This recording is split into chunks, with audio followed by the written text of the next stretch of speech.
Vladimir Zelensky devra conclure un accord pour mettre fin à la guerre en Ukraine et faire des concessions.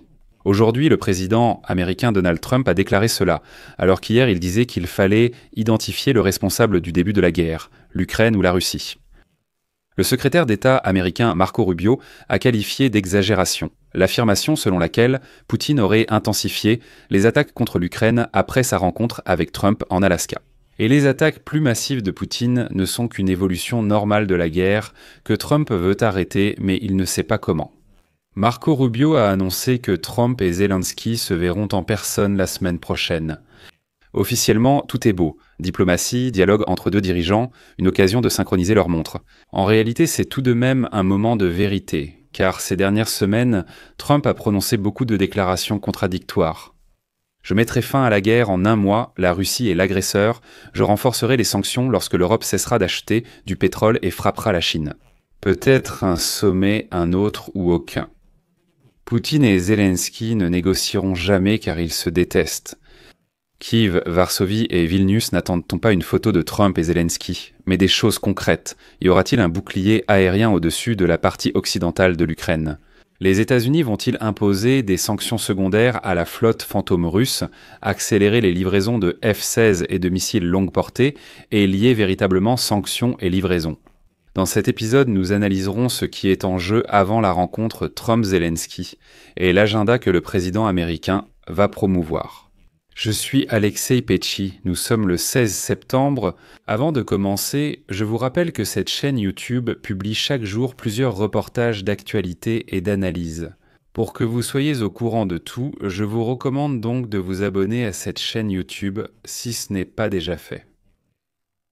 Aujourd'hui, 16 septembre, la Maison-Blanche a confirmé qu'une rencontre entre Trump et Zelensky pourrait se tenir dès la semaine prochaine.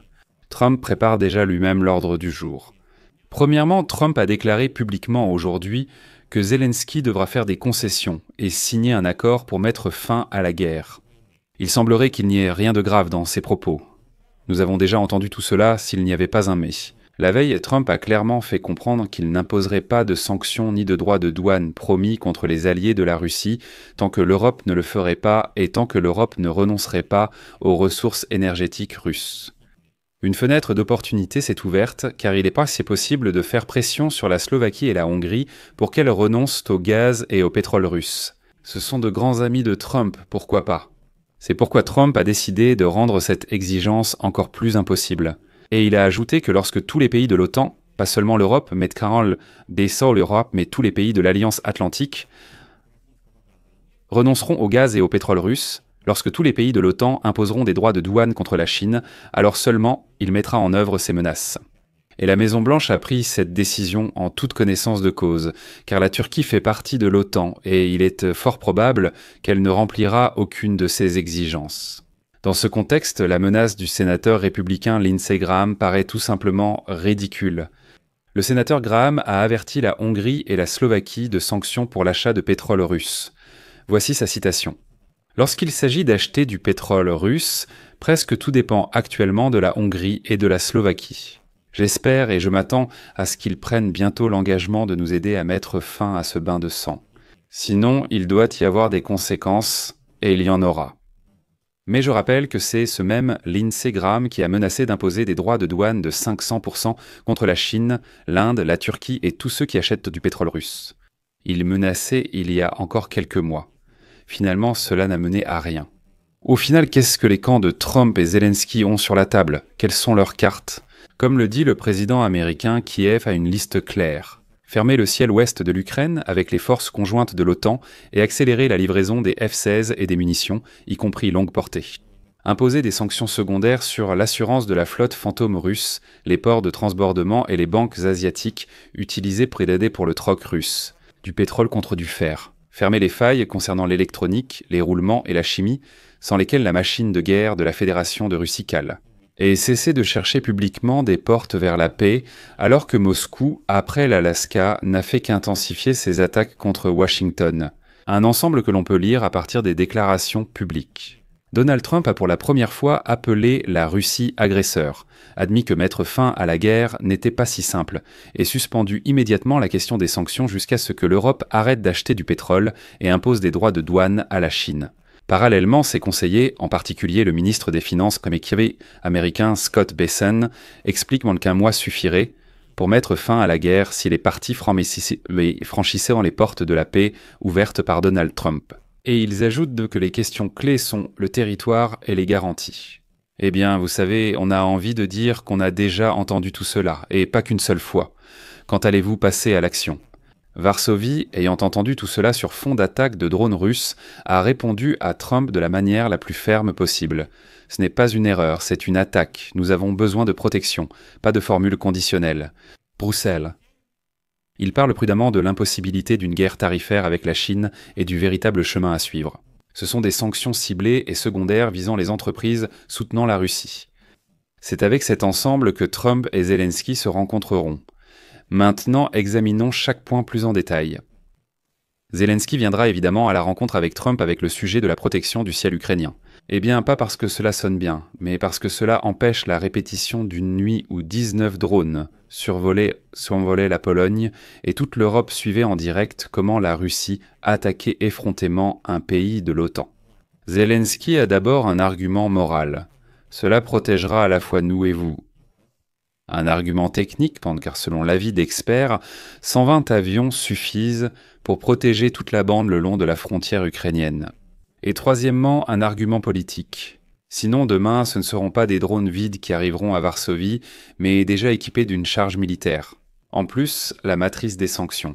Il ne faut pas attendre un paquet de sanctions collectives mythiques venant tout de suite de l'Union européenne, des États-Unis, de tous les pays de l'OTAN, de tous les alliés.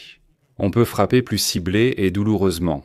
L'assurance, les ports, les banques, etc. Donald Trump est en réalité dans une situation délicate ici.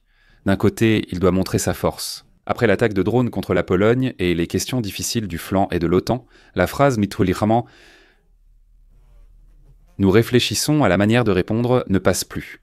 D'un autre côté, Donald Trump a publiquement lié la sévérité de ses sanctions à des conditions irréalistes. Si après sa rencontre avec Volodymyr Zelensky, il s'adresse aux journalistes en disant « Nous avons discuté de la paix », cela renforcera l'impression d'un jour sans fin où Moscou gagne encore du temps et tout recommence à zéro. S'il sort avec des mesures concrètes, par exemple, en donnant le feu vert à un dôme de défense aérienne au-dessus de l'Ukraine, en lançant des sanctions secondaires, en accélérant la livraison des F-16 et des missiles longue portée, et ainsi de suite. Là, ce sera un vrai tournant. Il y a encore un détail subtil. Aux États-Unis, on aime l'image d'actions décisives loin de l'Europe. Par exemple, la déclaration de Donald Trump selon laquelle des navires de cartel de la drogue venant du Venezuela ont été détruits. Cela fonctionne pour la cote de popularité intérieure, mais cela s'accorde mal avec la lettre envoyée à l'Europe concernant les tarifs contre la Chine. Je vais expliquer. Et la Pologne pose une question très simple. Donc vous, la Maison-Blanche, êtes prêts, excusez-moi, à couler des bateaux et soi-disant des narcotrafiquants dans les Caraïbes.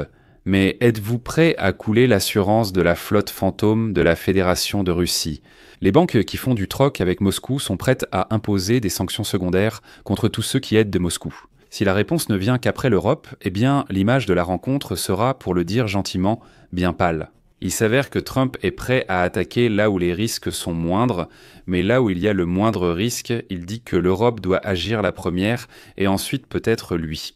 Conclusion. Cette rencontre entre Trump et Zelensky n'est pas une affaire de sourire, mais de choix. Soit Washington fait un pas réel vers une pression sur Moscou, sanctions secondaires, bouclier aérien sur l'ouest de l'Ukraine, accélération des livraisons d'armes, et alors, ces paroles sur une fin rapide de la guerre prennent enfin un certain sens. Tout reste donc hypothétique. Lorsque l'Europe, puis nous, quand la Chine, Kiev, Varsovie, Vilnius, Bruxelles devront assurer seuls leur défense, sans parapluie américain mais avec des citations américaines dans les archives. Et alors Donald Trump perdra définitivement tout respect, non seulement de la part des alliés, mais aussi des adversaires. Je vais mettre des points de suspension ici. Donnez votre avis, écrivez vos conclusions dans les commentaires sous cette vidéo, abonnez-vous à la chaîne, activez la cloche et n'oubliez pas de mettre un like.